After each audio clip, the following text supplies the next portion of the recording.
Assalamualaikum warahmatullahi wabarakatuh. Selamat pagi dan salam sejahtera untuk kita semua. Salam sehat dan semoga senantiasa kita diberikan rahmat Allah Subhanahu wa taala. Perkenalkan, nama saya Singgih Yuda Setiawan sebagai salah satu dosen di jurusan Teknologi Elektromedis, Program Studi Sarjana Terapan Teknologi Rekayasa Elektromedis. Dalam video ini saya akan menyampaikan tentang mata kuliah yang saya ampu, yakni praktikum teori dan praktikum peralatan bedah dan anestesi. Untuk mata kuliah ini diajarkan pada semester gasal yang terdiri dari 1 SKS teori dan 2 SKS praktikum.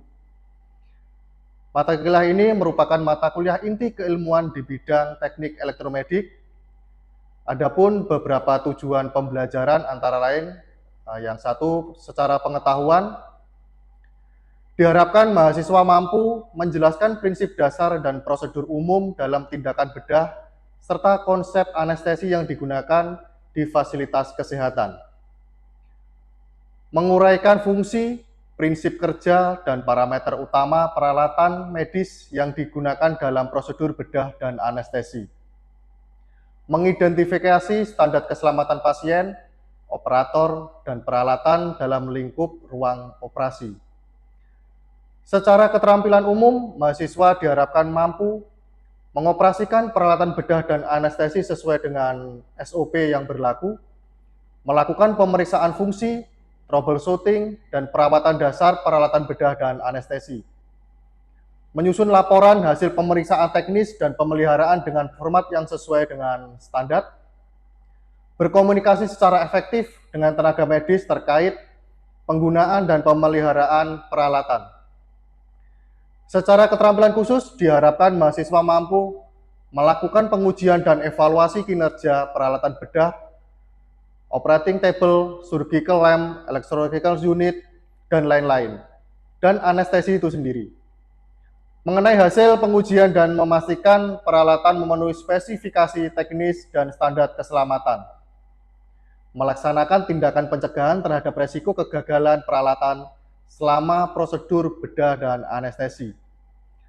Mengimplementasikan prosedur keselamatan listrik, elektromagnetik, dan mekanik dalam ruang operasi. Secara sikap, mahasiswa menunjukkan sikap disiplin dan teliti dalam melaksanakan tugas, pemeriksaan, dan pemeliharaan peralatan, bertanggung jawab terhadap hasil pekerjaan dan keselamatan pasien. Mampu bekerja sama secara efektif dalam tim multidisiplin di lingkungan rumah sakit. Menjunjung tinggi etika profesi dan menjaga kerahasiaan data pasien. Dengan mengikuti perkuliahan ini, diharapkan mahasiswa mampu dan mengetahui peralatan elektromedik, khususnya peralatan di bidang bedah dan anestesi, serta mengembangkan skill secara individu dan wawasan sehingga dapat bersaing di dunia kerja sesuai dengan level kompetensinya. Sistem pembelajaran di Poltekkes Kemenkes Surabaya menggunakan sistem hybrid untuk mata kuliah teori. Bisa menggunakan daring seperti Zoom, Google Meet, serta pembelajaran e-learning. Sistem pengumpulan tugas dan evaluasi mandiri menggunakan Google Form, e-learning. Namun, untuk mata kuliah praktikum wajib dilakukan secara offline di laboratorium bedah dan anestesi, serta pembelajaran mandiri yang dilakukan di luar laboratorium.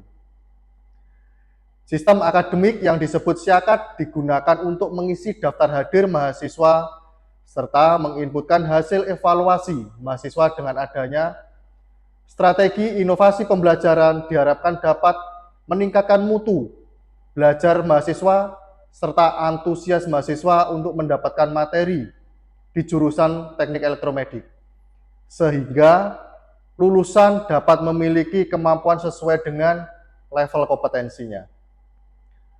Untuk metode pembelajaran yang ada di jurusan teknik elektromedik ada beberapa hal. Yang pertama adalah ceramah. Ceramah ini dimaksudkan untuk mengawali materi. Saya menjelaskan materi secara teori, prosedur pengoperasian dalam peralatan bedah dan anestesi. Di sini diharapkan mahasiswa memiliki pengetahuan awal tentang peralatan bedah dan anestesi yang diajarkan, dan dalam setiap materinya atau setiap minggunya akan berbeda-beda. Selanjutnya, pengoperasian alat dan sistem kerja alat. Dalam metode ini, mahasiswa diajarkan pengoperasian peralatan bedah dan anestesi sesuai dengan standar operasional prosedur, serta mahasiswa mengenal dan memahami. Mahasiswa diajarkan untuk mengenali sistem kerja dan kelayakan fungsi, serta memberikan contoh penyelesaiannya di dalam studi kasus. Selanjutnya, diskusi kelompok. Dalam praktikum, mahasiswa dibagi menjadi beberapa kelompok. Diharapkan dalam proses pembelajaran, di sini ada saling kerjasama dan bertukar pendapat dalam menyelesaikan suatu masalah atau kasus. Dari hasil diskusi akan dipresentasikan sehingga mendapatkan bahan pembelajaran yang lebih banyak. Dalam pembelajaran, saya juga menerapkan problem-based learning, di mana mahasiswa dilatih menyelesaikan kasus-kasus yang atau permasalahan yang disesuaikan dengan proses uji kompetensi. Salah satu contoh yang saya berikan, memberikan kasus dan permasalahan pada alat sterilisator. Mahasiswa diharapkan dapat menganalisa permasalahan yang terjadi serta memberikan solusi perbaikan sesuai dengan prosedur kerja alat. Untuk memudahkan pembelajaran, saya menyiapkan materi berupa PowerPoint sehingga mahasiswa dapat memahami konsep dan peralatan yang dipelajari. Materi yang saya sampaikan didiskusikan sesuai dengan RPS pembelajaran, sesuai dengan materi yang harus didapatkan di akhir perkuliahan. Saya selalu memberikan motivasi agar mahasiswa dapat mengembangkan pengetahuan baik melalui sosial media ataupun saling berdiskusi dengan sesama mahasiswa yang bertujuan mahasiswa mendapatkan wawasan lebih banyak dan bervariasi. Hasil evaluasi menjadi 3 pembobotan penilaian, antara lain 10% kehadiran dan keaktifan mahasiswa, 20% tugas yang terdiri dari resum, materi, dan juga mencari bahan-bahan dari sumber-sumber yang lain. 30% ujian tengah semester dan 40% adalah ujian akhir semester. Hasil informasi nilai dilakukan bagian akademik yang hasilnya dapat diakses mahasiswa melalui Siakat. Bagi mahasiswa yang memiliki nilai kurang dari kategori lulus, mahasiswa diberi kesempatan perbaikan sebanyak 1 kali. Namun apabila mahasiswa masih belum masuk kategori atau kriteria lulus, maka mahasiswa tersebut diwajibkan untuk mengulang di semester berikutnya serta mengikuti mata kuliah semester pendek yang diselenggarakan oleh Prodi. Selanjutnya akan saya persembahkan video proses pembelajaran yang ada di laboratorium bedah dan anestesi untuk mencapai kompetensi di bidang teknik elektromedik. Demikian yang bisa saya sampaikan. Atas perhatiannya kami sampaikan terima kasih. Wassalamualaikum warahmatullahi wabarakatuh. Baik, assalamualaikum warahmatullahi wabarakatuh dan selamat siang, selamat berjumpa kembali di lab bedah dan anestesi. Untuk minggu ini kita akan berpraktikum tentang yang namanya sterilisator.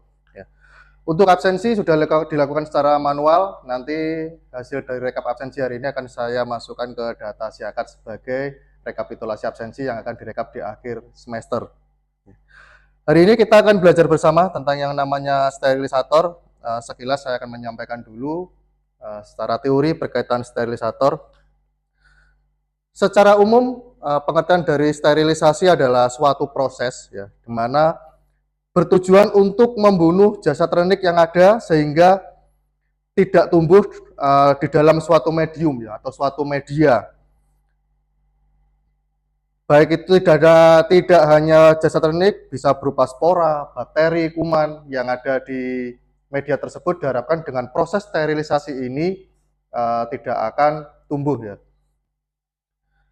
Selanjutnya adalah sterilisator sendiri, itu alatnya ya. Itu tadi pengertian dari sterilisasi. Sekarang sterilisator ada alatnya atau bisa juga disebut dengan autoclave ya. Digunakan untuk mensterilkan bahan-bahan ya dari peralatan bedah sebelum digunakan untuk suatu proses pembedahan, misalnya di ruang operasi. Suatu alat dapat dikatakan steril apabila alat tersebut bebas dari mikroorganisme.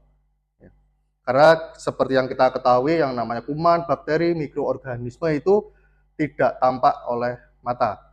Namun harus dipastikan sebelum peralatan tersebut akan digunakan, harus terbebas dari semua itu untuk mengurangi resiko infeksi ketika proses pembedahan.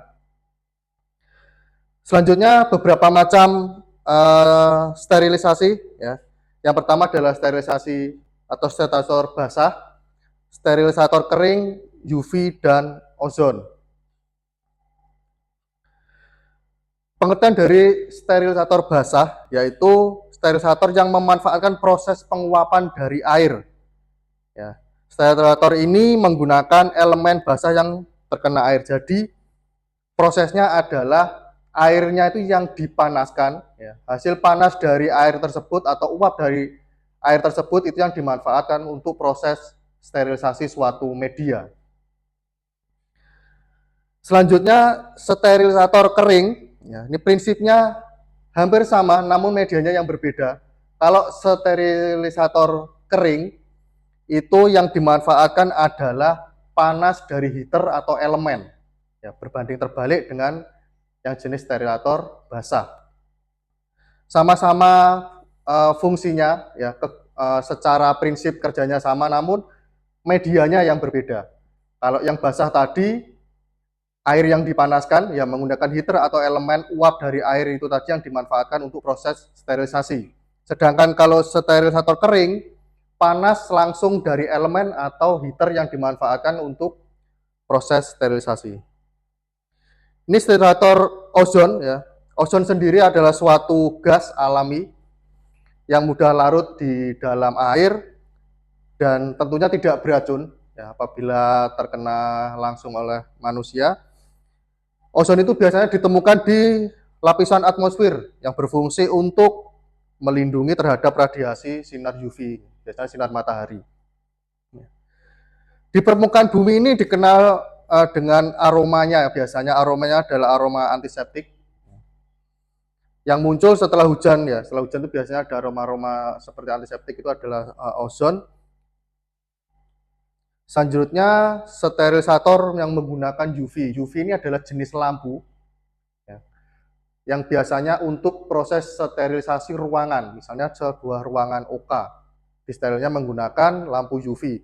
Bentuk lampunya sama seperti lampu TL, namun sinar yang dihasilkan berbeda.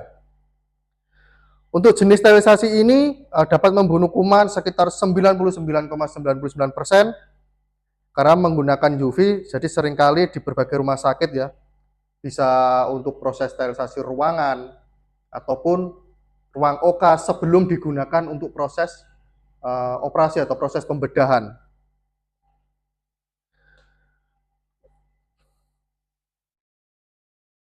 Selanjutnya saya akan melihatkan gambar dari beberapa contoh alat sterilisator ya.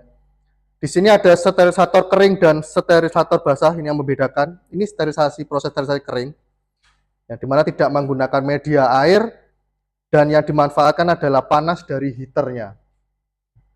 Panas dari heater di sini ada beberapa tipe di beberapa sterilisator. Untuk panas sendiri bisa diatur mau di suhu berapa derajat. Namun di beberapa peralatan juga hanya ada untuk pengaturan timer. Berapa lama sih untuk proses sterilisasi ini diinginkan, tergantung dari media apa yang akan disteril dan juga berapa lama waktu yang dibutuhkan. Untuk yang sebelah ini jenis sterilisator basah. Di dalam chamber ini ada media air yang dipanaskan, jadi heaternya itu tergenang oleh air. Airnya dipanaskan, uap dari air itu yang dimanfaatkan untuk proses sterilisasi. Untuk peralatan yang seperti ini atau tipe yang ini, ada beberapa pengaturan yang bisa digunakan. Yang pertama adalah pengaturan timer, berapa lama proses sterilisasi ini dibutuhkan. Di sini juga ada keran untuk pembuangan air, jadi tidak perlu membuka chamber, cukup kerannya aja yang dibuka. Untuk proses sterilisasi basah yang perlu diperhatikan adalah level air. Karena di sini yang dimanfaatkan adalah uap, maka level air harus di atas dari pemanasnya. Jangan sampai kurang dari pemanas. Jadi kalau kurang dari pemanas bisa berakibat nanti lifetime atau korosi pada pemanas atau lempengan dari heaternya. Maka sebelum dilakukan proses sterilisasi secara yang menggunakan peralatan sterilisasi basah, yang perlu diperhatikan yang pertama adalah level air. Terus waktu durasi. Misalkan untuk proses sterilisasi dibutuhkan waktu 20 menit ya. Jadi untuk pensettingannya bukan 20 menit. Kenapa? Karena proses pemanasan air juga membutuhkan waktu. Jika hanya disetting 20 menit, maka prosesnya akan berkurang terpotong oleh masa pemanasan dari air ya. Misalnya air mau dididihkan di titik 100 derajat, dia membutuhkan waktu. Jadi ketika air itu belum mendidih, jangan disetting timernya karena tidak akan maksimal proses waktu di dalam sterilisasi tersebut. Selanjutnya ini adalah autoclave ya, yang dimensinya lebih besar ataupun juga secara volume juga lebih banyak, bisa menampung peralatan yang akan disteril. Pada dasarnya bagian-bagian dari autoclave berbeda-beda ya, tergantung dari tipenya. Merek juga berpengaruh, namun kita di sini tidak akan membahas merek. Yang kita bahas adalah dari segi fungsinya. Di sini saya perlihatkan dari gambar. Ya. Dari gambar ini ada 9 bagian yang perlu diperhatikan di dalam autoclave. Yang pertama adalah tombol pengaturan waktu. Berapa lama autoclave ini akan dioperasikan. Tergantung juga dari bahan, ya, bahan apa yang akan disteril. Selanjutnya adalah katup uap. Ya, di poin nomor 2 ini ada katup uap. Pengukur tekanan berupa manometer. Fungsi dari manometer ini juga untuk menjaga keamanan atau safety-nya. Jadi di dalam chamber autoclave tidak terjadi panas yang berlebih. Kita bisa memantau apakah di dalam chamber itu masih dalam kategori aman. Ya, tidak terjadi pemanasan yang berlebih. Selanjutnya di nomor 4 itu adalah katup pengamannya. Ya, katup pengaman ini difungsikan untuk membuang atau mengurangi apabila terjadi tekanan berlebih di dalam chamber autoclave. Kenapa ada katup pengaman seperti itu? Di saat tidak ada katup pengaman, pemanasan berlebih di dalam chamber, kemungkinan besar akan terjadi kecelakaan kerja. Chambernya bisa meledak. Kenapa? Karena panas atau tekanan yang berlebih di dalam chamber. Setelah itu ada termometer. Termometer ini sebagai indikasi atau indikator untuk melihat berapa derajat suhu yang telah dicapai di dalam autoclave tersebut. Di poin nomor 7 ini adalah komponen utama. Ya. Komponen utama ini nomor 7 ini adalah lempeng sumber panas atau heater. Yang dihasilkan panas dari heater itu, dari panas heater itu nanti akan mendidihkan air, di mana air tersebut yang akan digunakan sebagai proses panas dari air tersebut yang digunakan sebagai proses sterilisasi. Secara umum pengoperasian dari autoclave ini adalah menghubungkan dengan jala-jala listrik, ya, kemudian tekan tombol on off ke posisi on untuk menyalakan, namun belum beroperasi. Kita cuma memastikan bahwa alat tersebut dalam kondisi on, ya, belum beroperasi. Setelah suhu tercapai, maka proses sterilisasi akan bekerja sampai waktu yang telah ditentukan. Jadi ketika proses pemanasan itu belum terhitung waktu proses sterilisasinya. Misalnya dibutuhkan waktu 20 menit, maka ketika suhu belum tercapai, maka timer tidak akan bekerja. Dia akan mencapai dulu suhu yang telah disetting, misalnya di 100 derajat, karena titik didih air adalah 100 derajat, baru timer akan bekerja sesuai dengan settingannya. Mau berapa lama alat ini dioperasikan. Setelah waktu selesai, proses sterilisasi juga selesai, dan alat kondisi standby. Standby dalam artian ini siap digunakan untuk proses sterilisasi selanjutnya. Yang perlu diperhatikan adalah ketika akan menggunakan sterilisasi jenis basah, ya, yang perlu diperhatikan adalah tetap level pada airnya. Ya, karena proses penguapan memungkinkan untuk air yang ada di chamber berkurang. Jangan sampai air tersebut tidak sampai menutup dari lempengan atau heater yang ada pada sterilisator. Untuk perawatan, jaga kebersihan dari pipa-pipanya, baik itu pipa pembuangan pada pembuangan air tadi di chamber. Penggunaan pesawat yang sesuai dengan petunjuk, masing-masing alat tentu ada SOP-nya. Ya, di situ ada langkah-langkahnya yang memungkinkan beda produk juga akan beda SOP. Namun secara garis besar sama secara fungsi dan juga pengoperasian. Hubungkan perkabelan bodi dengan arde atau grounding. Ya.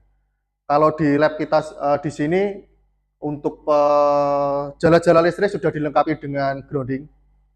Tapi belum tentu juga peralatan yang ada di lab ini dilengkapi juga dengan grounding. Biasanya kalau alat itu tidak ada groundingnya, maka akan ada grounding yang dihubungkan di bodi. Nanti kita bisa lihat seperti yang ada di alat yang di depan kita ini.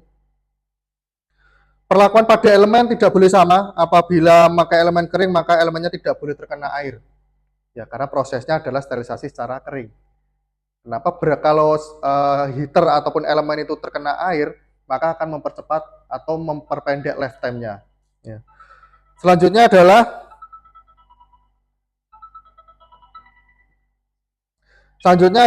apabila bodi tersebut bahan bersifat konduktor, maka bodi tidak boleh terkena air atau terhindar dari tersengat listrik. Ini bodinya perlu diperhatikan apakah konduktor atau isolator.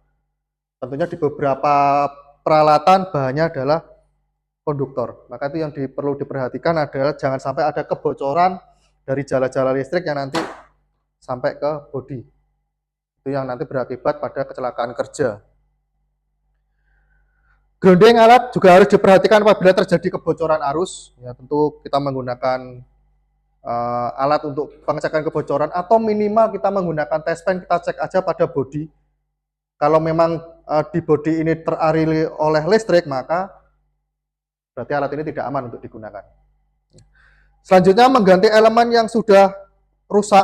Ya, kita bahasanya ngefong itu terjadi kropos, korosi atau berkarat agar tidak terjadi konslet.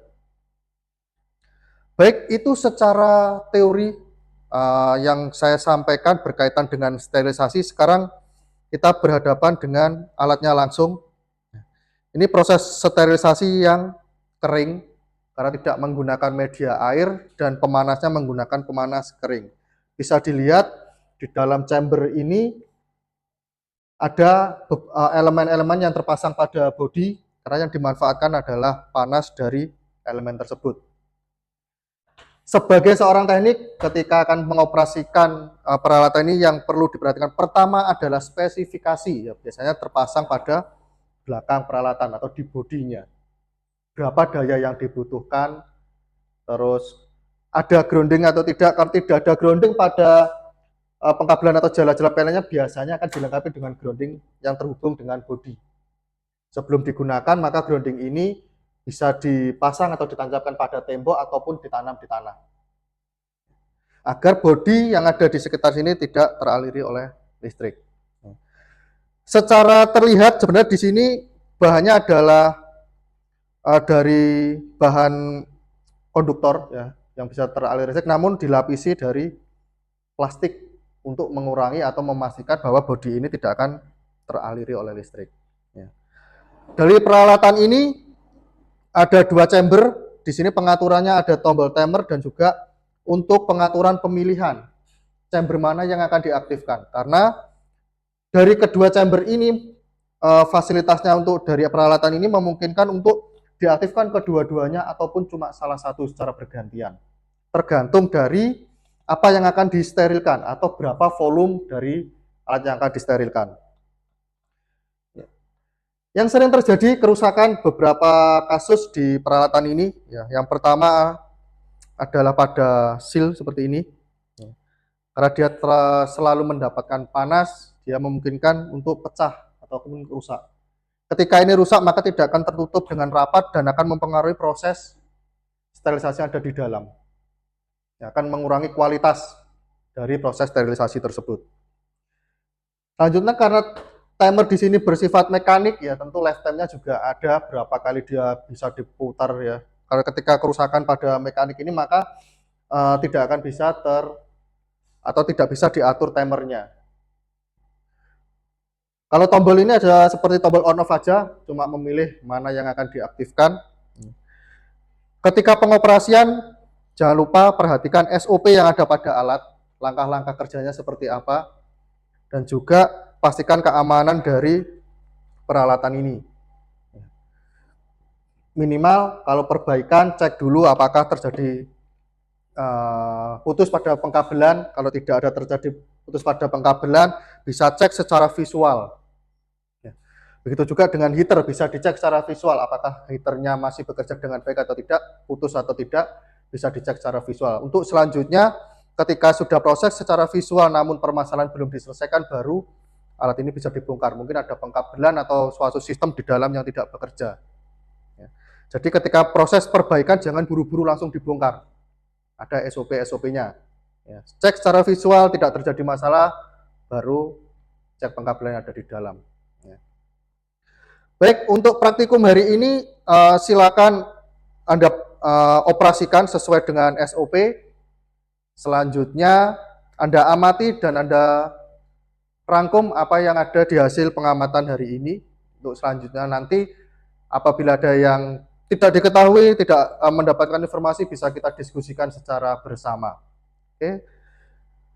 Baik, untuk selanjutnya silakan melakukan proses pengoperasian alat ini dan diamati, dan alat ini boleh dibongkar karena alat ini memang untuk bahan praktikum. Bapak toolset? Wah, masa anak tadi nggak bawa toolset ya? Jadi silakan diamati, dioperasikan sesuai dengan SOP. Kalau ingin mengetahui apa sih dalamnya dari sterilisasi macam ini, silakan dibongkar, tapi dikembalikan. Oke, baik, silakan dipraktikumkan.